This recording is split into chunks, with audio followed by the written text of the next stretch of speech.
Welcome back, everybody. Today, I'm going to teach you how to calculate days between dates in Google Sheets. This is an incredibly useful skill, whether you're tracking project timelines, calculating age, or measuring the duration between important events. Google Sheets actually offers multiple methods to do this, and I'll walk you through all three so you can choose the one that best fits your needs. First, head over to workspace.google.com and log into your account. Once you're signed in, you'll land on your Workspace dashboard. From here, click on the spreadsheet where you want to calculate the days between dates. Make sure you have at least 2 cells containing date data before we begin, as we'll need those to perform our calculations.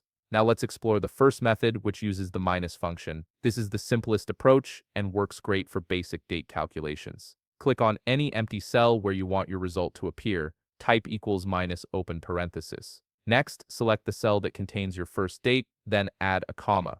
After that, select the cell with your second date and close it with a closing parenthesis. Press enter, and you'll see the number of days between those two dates instantly appear. The second method involves the date_taf function, which gives you more control over what you're calculating. Click on another empty cell and type equals date_taf open parenthesis. Select the cell containing your start date, then add a comma. Now select the cell with your end date and add another comma. Here's where it gets interesting. Type the letter D in quotation marks. This tells the function you want the result in days. Close it with a parenthesis and press enter. The D parameter is crucial here because date_taf can also calculate months or years if you use different letters. Now for the third and final option, we have the nneat workdays function. This one is particularly useful for business scenarios because it only counts working days, automatically excluding weekends. Click on any empty cell and type equals network days open parenthesis. Select your first cell that contains a date, then add a comma. Select your second date cell and close it with a parenthesis.